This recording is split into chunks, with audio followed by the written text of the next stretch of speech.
You're listening to the From Imposter to Empowered podcast. I'm your host, Jill Perrick, a business and mindset coach who specializes in imposter syndrome. If you feel like you're not as smart, capable, or worthy as you actually are, and that someone is going to find you out, then you've come to the right place. I went from being a struggling government worker, working my coaching business on the side, but feeling unworthy and burnt out, to making multiple six figures helping women overcome imposter syndrome so they too can sign clients, make bank, and have the business or career of their dreams. I am nothing special. I have a stuttering disability, ADHD, and I struggle with anxiety and depression. So if I can learn how to feel good enough and overcome my inner imposter, then so can you. Let's dig in. Hey bitches, welcome back to the pod. We are almost in July.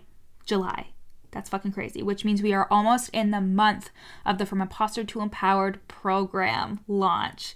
I am so excited, y'all. This is a 16-week group program for coaches to overcome imposter syndrome and other limiting beliefs that are blocking clients and other abundance to you. I will take you through my 3-step process and coach you to completely shed your fraud feelings and step into your most empowered, highest self. It's going to be fucking magical, and for $111 off your enrollment, you can sign up for the waitlist at the link in my show notes. And for the coach who wants one-to-one accountability, eyes on her strategy and her business, and just wanting that intimate connection with a coach for 6 months, book a sales call for one-to-one coaching to sign 4-figure coaching clients and create consistent income. You can book your free sales call at the link in my show notes as well.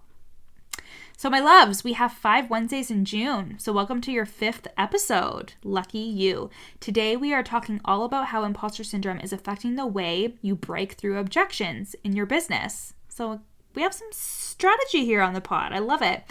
And I say breaking through because handling objections always sounds weird to me. We talk a lot about this in my coaching containers because the fact of the matter is, when you feel like a fraud, you are not going to want to answer to objections because you will believe the person about their objections. Why? Because you feel like a fraud. So let's get into it. We're not saying that the person on the other side of the screen, in your DMs or on Zoom, on the sales call, whatever, we're not saying that this person is lying to you when they have objections to your offer. Maybe they really do have a disapproving husband or an unsupportive husband. Maybe they really do need the money to remodel their kitchen. I've definitely gotten that one before. They aren't lying, but they are believing the thoughts of sacrifice they have when it comes to investing in your program. And when you feel like a fraud, you don't believe the work you're doing is valuable, or you don't know if the client is going to get the result.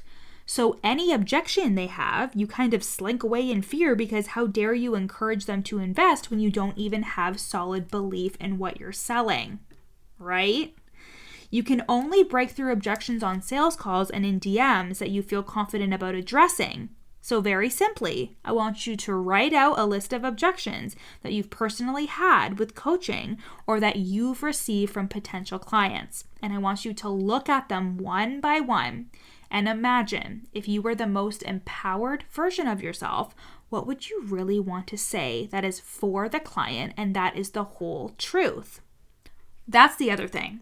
This has to be for the client. You breaking through objections has to be for the client, and the very fact that you're afraid to pull one over on them and not take their money is because you care, right? So let's get this out of the way. Of course you care. Of course you care. That's not even a question. And then I want you to come from the energy of, if I knew I could help this person, how would I want to respond to this objection? And I want you to think about the energy that they are in as well. On a sales call last year, my one-to-one client said she needed to sleep on it, and I thought I did something wrong. And my coach asked, what was her energy like? And I was like, interesting. I said she was calm, she felt good, she was saying it was everything she was needing, and that she usually sleeps on something and trusts her intuition. And she signed with me the next day. Energy is important. She didn't need me to ask her more questions or to pry, and I gauged that with my own energy. Another client said she had to think about it, but seemed fearful and afraid, so I asked more questions, and it turns out she just had more thoughts and objections that we were able to work through. Let's address the fact that you don't break through objections because you don't feel good enough. Can you linger in possibility here? Can you believe it's just possible that you will help them get results? And can you believe that they wouldn't be here asking to be sold to unless it was explicitly consensual on their part? When someone is showing up on a sales call, they are asking to be sold to. Do you believe that? Objections are just thoughts in someone's head. And as a coach, it is your job to help them see differently, to help them see how they can make their result a possibility. And that starts with the sales call or the conversation in the DMs, right? They want to be sold to. They want the solution you're providing. And it's courageous of you to sell to them despite not feeling good enough.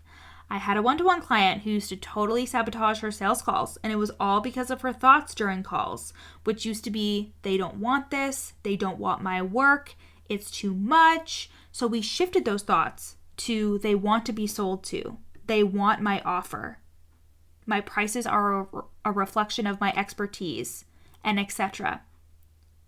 Sales calls weren't easy by any means. They can be quite nerve-wracking, but she felt way more confident and started closing all of the calls she got on because she believed that they wanted to be there. Objections are just thoughts the client is having, but they wouldn't be on the call if they didn't want to be there. Lastly, it is so important for you to clean up your mind about objections clients will have so you're prepared. And that means it's important to work on your work feeling valuable and significant and worthy of the investment that you're charging, which I actually have a podcast episode a couple episodes ago in this month about feeling worthy of charging 4 figures for your coaching package, right? Because cleaning up your own mind, believing that your work is worthy, these 2 things will make breaking through objections so easy, because when you believe that your work is of high service and that you can help someone, and when you've already thought about your responses to common objections, you feel prepared rather than taken off guard, right? In my programs, we talk so much about objections that it's hard to fit just into this podcast, and it's so nuanced, but it really comes down to your own thoughts about someone's objections and your energy behind breaking through them. So the first thing that I want you to do is I want you to sit down and I want you to journal out all of the objections that you have either had yourself or had somebody else say to you for coaching. Like, it's too much, blah, blah, blah, all of these things. Just dump them all out, okay? And then I want you to imagine that you are responding to these with your program in mind. If you were of the best energy, if you were talking to a soulmate client, if you felt like this is for them, I am so excited to serve them, I know I can help them, how would you respond to their question, right? The reason why you feel anxious and nervous about responding to objections is because you're afraid that they're right.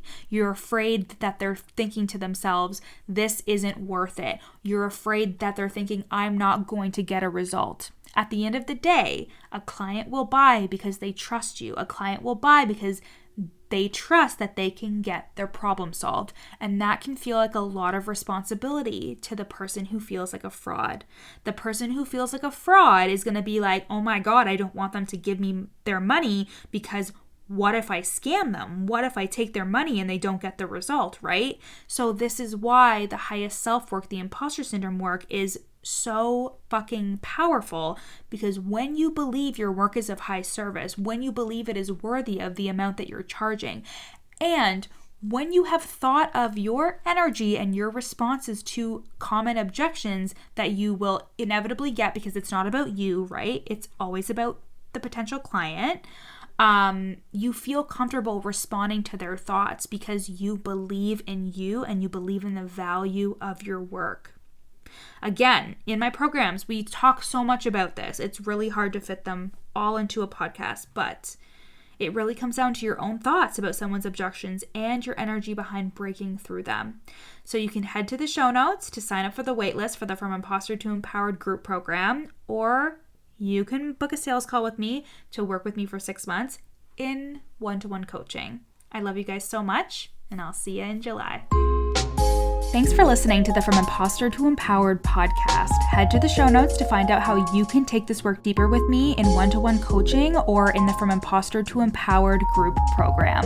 In the show notes, you'll also find a free 3-day challenge to start the process of overcoming your inner imposter. And once you're done with all of that, screenshot this episode and share it on Instagram, tagging me at your coach Jill so we can connect. See you next time.